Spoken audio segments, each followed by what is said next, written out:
할렐루야. 우리 양옆에 앉아 계신 우리 사랑하는 우리 가족들을 우리 바라보시면서 오늘은 이렇게 인사하겠습니다.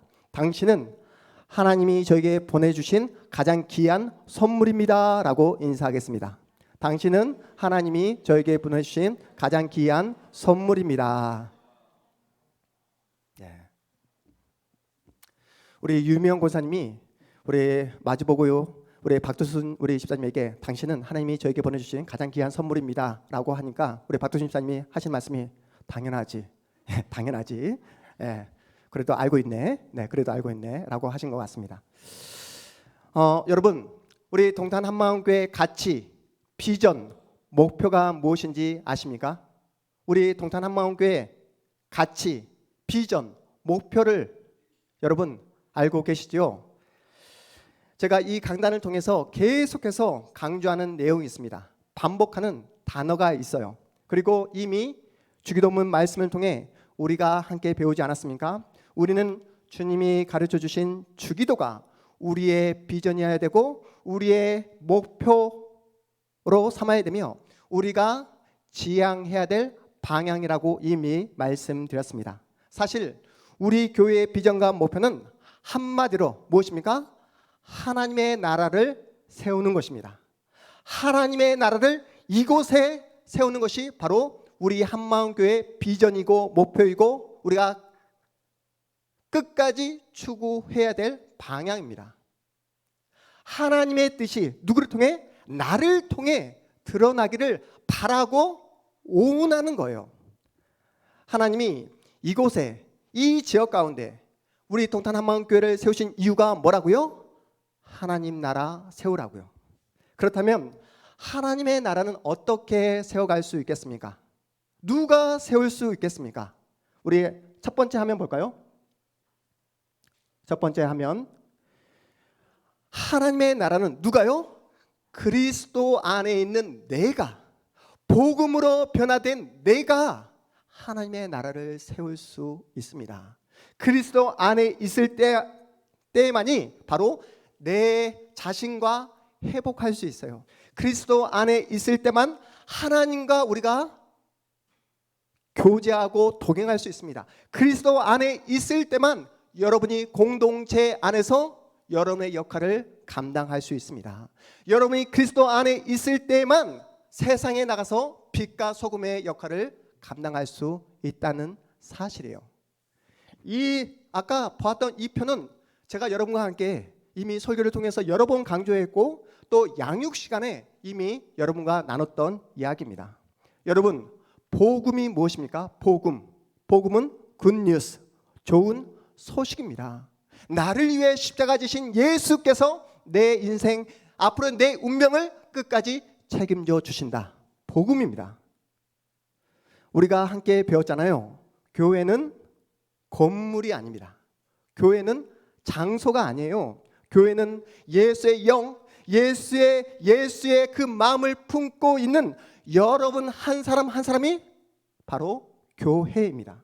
예수를 품고 있는 여러분이 예수를 닮아가고 예수를 따라가며 예수를 섬겨갈 때에 여러분이 서 있는 그곳에 어떤 나라?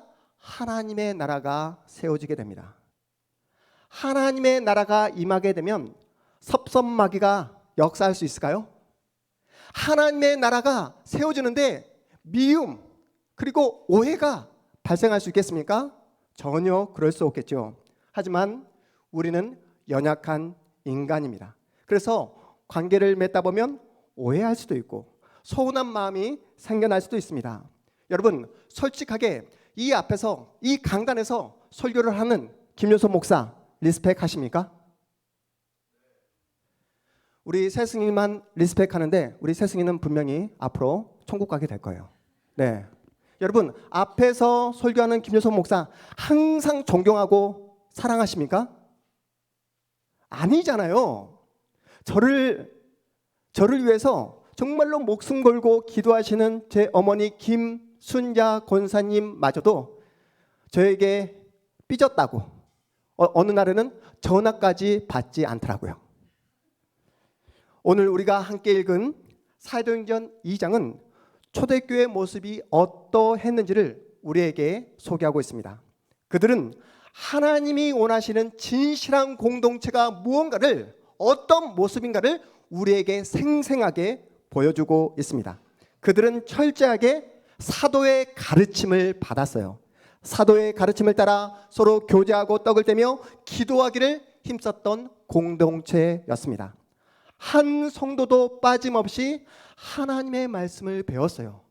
시간이 없다고, 바쁘다고 말씀 배우는 것을 게을리하지 않았습니다. 목숨을 걸고 예수를 믿었기에 간절함이 있어요. 예수님의 다시 오심, 재림을 기대하며 소망하며 날마다 생명을 걸고 그렇게 모이기를 힘쓰고 기도했기에 은혜가 넘쳐납니다. 주님이 주시는 그 은혜를 혼자서만 독차지하지 않아요. 언제나 그 은혜를 함께 나눕니다. 은혜만 나눕니까? 물질을 나눠요. 자기의 것을 아낌없이 나눕니다. 날마다 마음을 같이하여 성전에 모이기를 힘썼어요. 교회가 예수를 믿지 않는 세상 사람들로부터 칭송을 받게 됩니다. 그래서 하나님이 주시는 그 놀라운 은혜가 무엇입니까? 날마다 그 초대교회 가운데 하나님을 믿는, 예수를 믿는 숫자가 늘어나는 놀라운 역사를 허락해 주십니다. 이처럼 초대교회는 모든 성도가 한 마음으로 한 뜻이 되어 하나님의 뜻을 이루고자 몸부림쳤던 교회였습니다. 저는 우리 동탄 한마음교회가 초대교회와 같이 하나님의 마음을 시원케 해드리고 하나님의 영광을 위해 몸부림치는 그런 교회가 되었으면 좋겠습니다. 그런 교회를 꿈꾸고 그런 교회가 되어야겠다는 그런 마음으로 교회 이름도 한마음으로 함께 이름을 짓게 되었습니다. 오늘은 우리 교회가 세워진 지 5주년이 되는 날입니다. 초창기 개척 멤버로서 오늘 주일 예배에 나오신 분은 오직 한 분, 김혜경 집사님 한 분뿐입니다. 초창기 개척 멤버로서 교회에 나왔지만 오늘 교회에 나오지 못한 이혜준 자매, 박지혜 자매, 이렇게 사실 초창기 개척 멤버로서 우리 교회에 나오는 분은 지금 사실 3명밖에 되지 않습니다. 우리 박지혜 자매의 어머니 되신 김신옥 집사님은 당시 우리 교회 개척 멤버가, 초기 개척 멤버가 아니었어요. 무슨 말이냐면 지금 이 자리에 앉아있는 여러분 모두는 개척이 된 다음에 오신 분들이십니다. 처음 개척교회를 세울 때 마음을 모았던, 사진에서 보았던 많은 분들이 교회를 떠나셨습니다. 하나님의 나라를 함께 세워가기 위해 몸부림치고 또 애썼지만 돌이켜보면 연약함이 있었고 부족함이 있었습니다. 지금도 여전히 우리 교회는 시행착오를 겪고 있습니다. 작은 개척교회로서의 그 한계를 온몸으로 지금 경험하고 있고 통과해 나가고 있는 그런 상황입니다. 여러분, 내 옆에 앉아있는 성도들을 한번 바라봐 보세요. 어떻습니까? 내 모습과 달라요. 생각도 다르고 자란 환경도 다릅니다. 여러분이 지금까지 배워왔고 여러분이 지금까지 지켜왔던 그 신앙적인 색깔도 다 다릅니다. 그런 우리가 뭐 해보겠다고? 한번 예수의 이름으로 한마음이 되어보겠다고 우리는 이 자리에 모이게 되었습니다.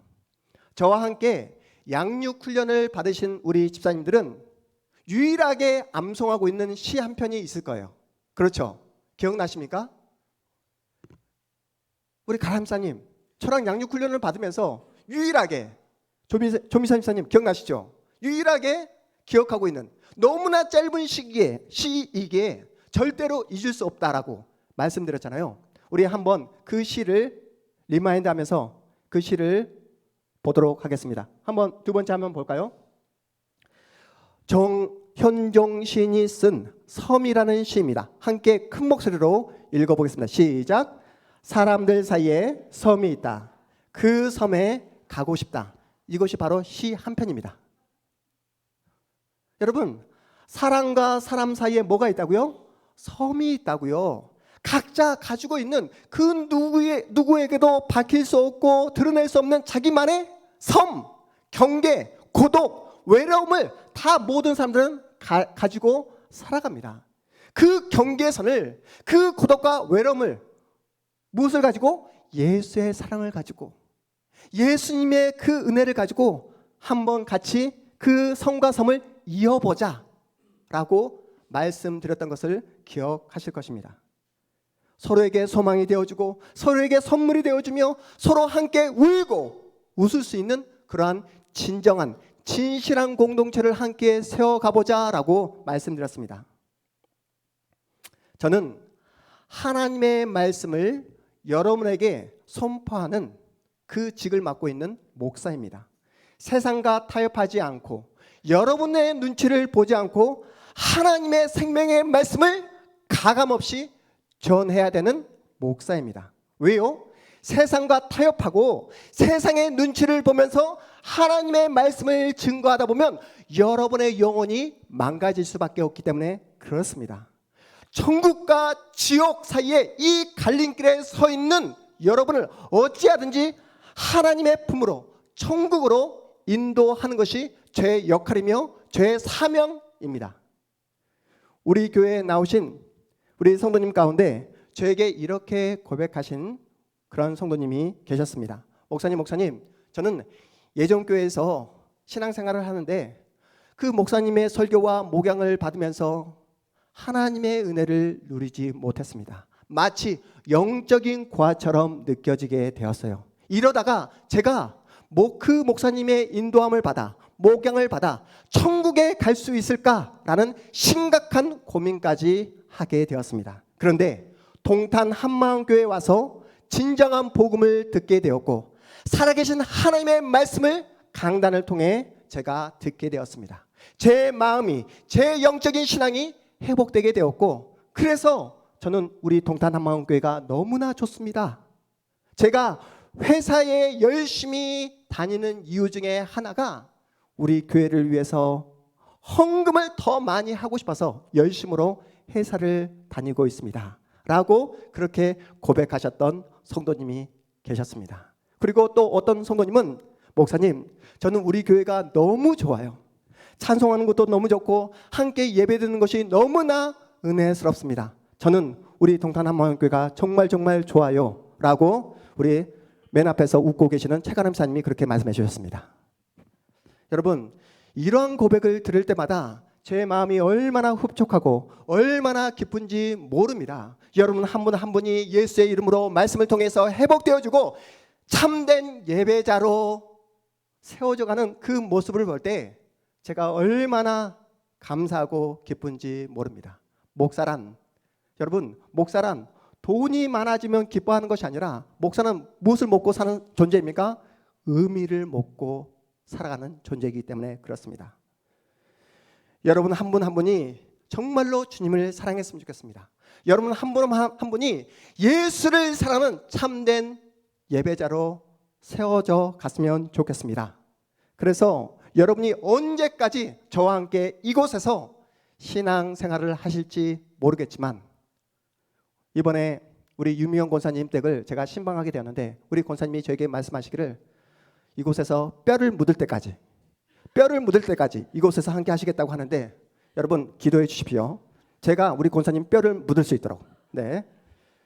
제가 이곳에서 사역하는 동안 저에게 맡겨진 소명은 세상과 타협하는 것이 아니에요. 여러분의 눈치를 보는 것이 아닙니다. 오직 살아계신 하나님께서 이 공동체 가운데 선포하라고 하신 생명의 말씀을 가감없이 증거하는 것이 저의 역할이며 저의 소명입니다. 지난 주일에 우리 세승이가 저에게 이렇게 질문을 하더라고요. 목사님이 돌아가시면 우리 동탄 한마음교회는 어떻게 됩니까? 벌써부터 저를 하늘나라로 보내려고 합니다. 목사님이 하늘나라로 가시면 제가 이어서 목사가 되어서 동탄 한마음교회를 지켜야 하지 않을까요? 그래서 제가 우리 세승이의 말에 질문에 대답을 하려고 하자마자 세승이가 곧 이어서 목사님 아무래도 저는 목사 타입은 아닌 것 같아요. 공무원이 되어야 되겠습니다. 이렇게 이야기했던 우리 세승이였습니다. 여러분 오늘 우리 교회가 설립 5주년을 맞이하고 있습니다. 여러분 오늘 우리 문영 집사님이 이번 주에 만들어주신 이 영상을 보면서 제가 얼마나 감사하고 하나님께서 우리 공동체 가운데 보여주신 그 은혜가 얼마나 깊은지 새삼 다시 한번 깨닫게 되었습니다. 영상에 나왔던 여러분의 웃는 모습처럼 저는 이곳에서 신앙생활을 하는 동안 여러분이 행복하셨으면 좋겠습니다. 정말로 서로를 만나고 싶고 서로를 보고 싶어하는 그런 사람이 되셨으면 좋겠어요. 혹시 신앙생활 하시다가 서운한 마음이 들거나 뭔가 마음이 들지 않는 모습이 보인다 할지라도 곧장 표현하지 마시고 마치 우리 교회 뼈를 묻을 것처럼 어떻게요? 마치 우리 교회 뼈를 묻을 것처럼 그렇게 신앙생활을 해 주셨으면 좋겠습니다. 여러분, 서운한 감정을 곧장 바로 그대로 표현하게 되잖아요. 그러면 그 당시에는 시원한 마음이 도파민이 흘러넘칠지 모르겠지만 상대방이 어떻게 된다고요? 상대방이 상처를 받게 됩니다. 무엇보다 자신의 영혼이 상처를 받게 돼요. 자신의 영혼이 상처를 받게 되잖아요. 그러면 더 이상 하나님의 은혜를 누리지 못하게 됩니다. 그러면 더 이상 여러분이 서 있는 그곳에 하나님의 나라가 세워지지 않게 돼요. 그러니 무슨 일이 있어도 여러분의 순간의 감정에 이끌려 표현하지 마시고 참고 기다려 주시기 바랍니다. 주님께 맡기고 기도함으로 시간을 끌어주세요. 그렇게 참고 기도해도 그러한 서운한 마음이 정말 교회를 향한 그러한 서운한 마음이 해소되지 않거든 12월 31일 날 조용히 저를 찾아와 주시기 바랍니다. 그러면 제가 여러분을 축복하면서 7층 교회로 보내드리겠습니다. 그러니 아무리 서운한 마음이 있다 하더라도 어떻게 하자고요? 우리가 참으면서 하나님께 맡기면서 시간을 끌어주시라고요. 그러면 하나님이 일하십니다. 하나님이 여러분의 마음을 만져주세요. 그래야지만 이 강단을 통해 선포되어지는 생명의 말씀을 통해 여러분의 영혼이 살찌워지고 살아계신 하나님을 만날 수 있으며 여러분이 서 있는 곳에 하나님의 나라가 세워질 수 있습니다. 지금 한국교회에 화려한 예배당을 가지고 있는 교회, 그래서 주일이면 수많은 성도들이 그 교회를 찾는 교회가 있습니다. 그런데 여러분, 사람이 많다고 그곳에 성령이 임재한다고 자신할 수 있습니까? 세련된 찬양팀과 엄청나게 빵빵빵한 음향시설이 있다 해서 그곳에 성령이 임재한다고 자신 있게 말할 수 있겠냐고요. 성령은 사람들의 마음을 들뜨게 하고 감정을 자극하는 그곳에 성령님께서 임재하는 것이 아니라 십자가 지신 예수를 바라본 그곳에 성령께서 임재하는 줄 믿으시기 바랍니다. 지금 현재 한국교회 강단 가운데 하나님의 말씀이 사라져버리고 하나님을 배반하는 잘못된 말씀이 이 강단을 통해 선포되는 그 교회가 얼마나 많은지 몰라요. 권력의 하수인 역할을 자처하는 교회들이 늘어나고 있습니다. 특정 이념에 사로잡혀 하나님의 말씀이 아닌 인간이 만들어낸 잘못된 이념, 이데올로기를 전하는 그런 교회들이 늘어나고 있어요. 하나님의 말씀을 자신의 입맛에 각색해서 성도들의 기만을 자극하는 그런 교회들이 넘쳐나고 있습니다. 여러분, 이 강단을 통해 생명의 말씀이 선포되지 아니하면 어떻게 됩니까? 계시록에서 말씀하고 있죠. 하나님은 반드시 촛대를 옮기십니다. 하나님의 생명의 말씀이 선포되어지지 않는 그 교회 가운데 성령께서는 결코 임재하지 않으십니다. 여러분, 교회가 세상의 빛과 소금의 역할을 감당하기 위해서는 무엇을 해야 되겠습니까? 승신아, 교회가 세상 가운데 빛과 소금의 역할을 감당하기 위해서는 어떤 모습을 보여야 되겠습니까? 교회가 세상에 나가서 사회복지 역할을 감당하면 세상의 빛과 역할을 감당할 수 있겠습니까? 아니면 교회가 성도들을 가득 강화문에 모이게 해서 세상을 향해 정치적인 목소리를 높이면 세상의 빛과 소금의 역할을 감당할 수 있을까요? 교회가 세상 앞에서 빛과 소금의 역할을 감당할 수 있는 유일한 방법은 교회가 교회다워지는 것입니다. 여러분, 교회는 세상 앞에 무언가를 드러내는 곳이 아니라 주님의 십자가를 붙잡는 곳이에요. 주님을 더욱더 사랑하는 곳이어야 됩니다. 주님의 십자가를 자랑하는 곳이 바로 교회여야 합니다. 저는 우리 동탄 한마음교회가 수와 상관없이 정말로 예수 그리스도와 그 십자가를 사랑하고 그 십자가만을 자랑하는 그러한 교회가 되었으면 좋겠습니다. 이런 교회는 저 혼자 북치고 장구친다고 해서 세워지는 게 아니에요. 여러분 스스로 부지런히 말씀을 읽으셔야 됩니다. 말씀을 공부하셔야 돼요. 말씀을 체계적으로 배우셔야 합니다. 한국 성도들 가운데 신학적으로 얼마나 빈약하냐면 무당이 써준 부적이 있잖아요. 이 부적을 가지고 교회를 나가도 무방하다라고 그렇게 밝힌 사람이 무려 30%가 넘는다고 합니다. 10명 중에 3명 이상은 무슨 상관이겠어? 내 마음이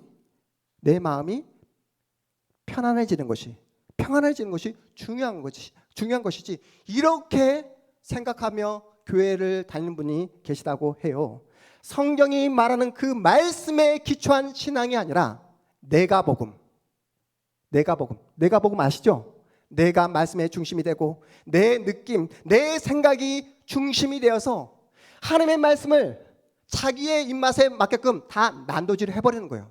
내가 좋아하는 말씀만 취하고 내가 좋아하는 말씀만 취해서 그렇게 신앙생활을 하시는 분들이 우리 주변에 얼마나 많은지 모릅니다. 그래서 자신의 마음 편하겠다고 무속신앙도 끌어오고 불교도 끌어오고 또한 유교신앙도 끌어와서 그래서 짬뽕이 되어서 그렇게 하나님을 믿고 있다라고 착각하며 신앙생활을 하시는 분들이 우리 주변에 얼마나 많은지 모릅니다. 이렇게 신앙생활을 하잖아요. 하나님의 말씀에 기초해서 신앙생활을 하지 않으면 그 성도의 정서가 병이 들게 됩니다.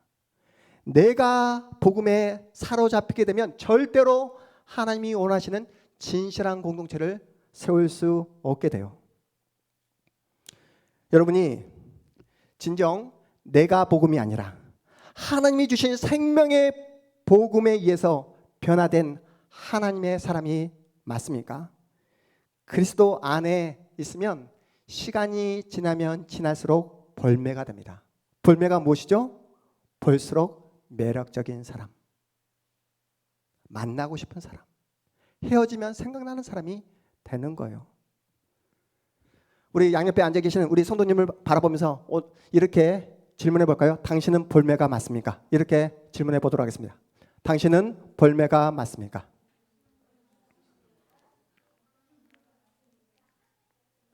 여러분, 시간이 지나감에 따라 정말로 볼매가 되는 것, 만나고 싶고 보고 싶고 헤어지면 생각나는 사람이 진짜 예수 믿는 사람입니다. 우리 유미영 권사님, 제가 이번에 신방하면서 우리 권사님과 이야기했는데 우리 권사님은 이제는 우리 이 공동체 가운데 수적인 부흥을 위해서 기도하고 계시다고 말씀드렸잖아요. 이번 신방에는 더욱더 구체적으로 숫자 100명을 위해서 기도하고 계신다. 숫자 100명이면 목사님 숫자 100명이면 이곳이 차고 넘치겠죠? 네, 그럴 것 같습니다. 저도 권사님 기도에 힘입어서 함께 기도하겠습니다 라고 말씀드렸습니다. 그래서 어제도 우리 문영희 집사님, 우리 조미선 집사님 이 동탄 지역을 돌면서 전도하셨어요. 전도하셨습니다. 여러분, 우리가 함께 전도를 꿈꾸며 함께 수적인 부흥을 꿈꾸는 교회가 되었으면 좋겠습니다. 아멘이시죠?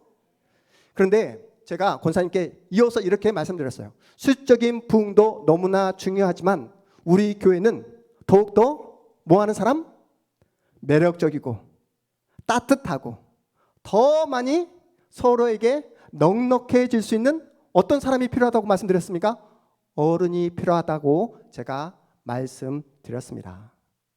여러분, 이곳에 주님의 교회를 세우신 주님의 목적이 무엇입니까? 수적인 부흥 너무나 중요합니다. 하지만 수만 늘어나면 뭐합니까? 주님의 마음을 닮아가는, 주님의 성품을 닮아가는, 주님의 인격을 닮아가는 따뜻한 사람이 늘어나야 한다는 사실이에요. 여러분, 신앙의 가치는요, 절대로 제가 전하는 설교로만, 어떠한 신박한 교육으로만 이루어지지 않습니다. 실제로 우리 주일학교 학생들에게 제가 열심으로 이렇게 설교를 해도 우리 학생들이 제 설교를 전부 다 듣지 않아요. 중간중간 정신줄을 놓습니다. 그렇죠, 충만아? 네, 띄엄띄엄 들어요. 예배 후에 함께하는 주일학교 그 교육을 하지만 교육으로만 이 아이들이 다 변화되지 않습니다. 여러분 아시잖아요. 충만아, 언제 사람이 변합니까? 어떻게 해야 사람이 변화될 수 있을까요? 사람이 쉽게 변화되지 않잖아요.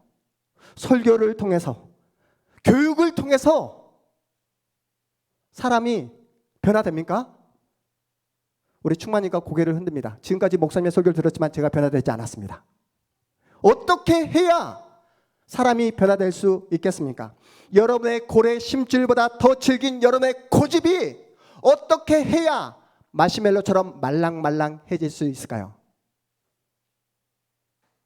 단 한 가지 길이 무엇이냐면 조건 없는 사랑을 보이는 것입니다. 끊임없이 사랑을 베풀어 주는 모습을 보이는 거예요. 사람은요, 사랑을 받을 때만, 그것도 조건 없는 사랑을 받을 때만 사람은 변화될 수 있습니다. 아이들은요, 오늘 우리 청년들 힘들다고 어렵다고 몸이 피곤하다고 교회에 나오지 못했는데 우리 청년들, 우리 주일학교 학생들 말씀과 교육을 통해 우리 아이들이 변화되기보다 함께 신앙생활하고 있는, 특별히 정말 주님을 사랑하고 주님의 몸된 교회를 신실하게 섬기고 사랑하는 교회의 어른을 통해 우리 아이들이 변화될 수 있습니다. 나도 커서 저분처럼 정말로 하나님을 사랑하는 그러한 어른이 되어야 되겠다. 나도 저분처럼 신실하게 주님의 몸된 교회를 섬겨야 되겠다 라고 다짐할 수 있도록, 결단할 수 있도록 그런 소망을 불러 일으켜 줄 수 있는 우리 권사님, 우리 집사님들 다 되시기를 주님의 이름으로 축복합니다. 예수 믿는 사람은 어떤 사람이라고요? 헤어지면 다시 생각나는 사람, 보고 싶은 사람, 매력적인 사람, 만나고 싶은 사람이 바로 예수 믿는 사람입니다. 그래서 서로가 서로에게 선물이 되어주는 사람이 바로 예수 믿는 사람이에요. 저는 우리 동탄한마음교회가 지금까지 자라온 환경, 문화, 내가 가진 생각과 상관없이 예수의 이름으로 함께 어깨 동무할 수 있는 그러한 진실한 공동체가 되었으면 좋겠습니다. 그 어떤 우월감도, 그 어떤 열등감도 없는 오직 예수 그리스도의 은혜만이 작동되어서 함께 하나님의 나라를 세워나가는 진실한 공동체가 되었으면 좋겠습니다. 내 옆에 앉아있는 성도에게 내가 먼저 관심을 가져주고, 내가 먼저 손을 내밀어주고, 사랑한다고 말로만 끝낼 것이 아니라 나의 시간과 나의 에너지와 나의 돈을 쏟아부으며 그들의 진짜 필요를 채워줄 수 있는 그런 성도들이 되었으면 좋겠습니다. 여러분 기억하십시오. 사람은 지적한다고 해서, 잔소리한다고 해서 사람은 절대로 변화되지 않습니다. 사람은요, 사랑을 줄 때만, 그것도 조건 없는 사랑이 나에게 전해질 때만, 그때야 비로소 사람은 변화를 시작할 수 있습니다. 나 하나 건사하기 힘들고 내 가정 하나 건사하기 힘들지만 여러분 나보다 더 힘들어하고 나의 도움과 나의 기도와 나의 필요로 하는 내 옆에 있는 성도를 생각하면서 그들의 눈물을 닦아주고 그들의 필요를 채워줄 때에 이곳에 하나님이 원하시는 진실한 하나님의 나라, 공동체가 세워지게 되는 줄 믿으시기 바랍니다. 힘들고 고달픈 우리의 인생이지만 여러분, 끝까지 우리를 지지해주고 끝까지 내 편을 들어주는 공동체가 있기에, 나를 위해 울어주며 기도해주는 우리 권사님이 계시기에, 내 편을 끝까지 들어주는 우리 집사님이 계시기에, 그리고 우리 교회를 계속해서 이어가는 우리 청년과 우리 다음 세대 주일학교 학생들이 있기에 이 힘든 인생 끝까지 버텨낼 수 있었다고, 함께 손과 손을 붙잡으며 하나님의 나라를 함께 세워나가는 우리 모두가 되어주시기를 주님의 이름으로 축복합니다. 함께 이 시간 간절한 마음으로 기도했으면 좋겠습니다. 이 시간 여러분 기도하실 때에 한번 이번 한 주간 또한 지금까지 지내왔던 그 시간들을 돌이켜보면서 한번 생각해 보았으면 좋겠습니다. 여러분, 우리 동탄 한마음교회를 위해서 눈물을 흘리며 기도해 보신 적은 언제이십니까? 우리 교회의 한 지체를 생각하며 그 영혼을 위해 눈물을 흘리며 간절하게 기도해 보신 그러한 시간은 언제이십니까? 내 인생 하나 건사하는 것으로 내 가정, 내 자녀만 생각하는 그러한 가난한 신자로 사는 것이 아니라, 나도 힘들고 어렵지만 내 옆에서 울고 있는 형제자매, 나의 도움을 필요로 하는 그 누군가를 위해서 아무런 조건 없이 섬기고 사랑할 수 있는 하나님의 사람 되게 하여 주시옵소서. 주님, 저를 주님의 축복의 통로로, 위로의 통로로 사용하여 주시옵소서라고 이 시간 주의 이름 간절히 부르시고 함께 기도하며 나가도록 하겠습니다. 주여, 하나님 아버지 은혜를 구합니다.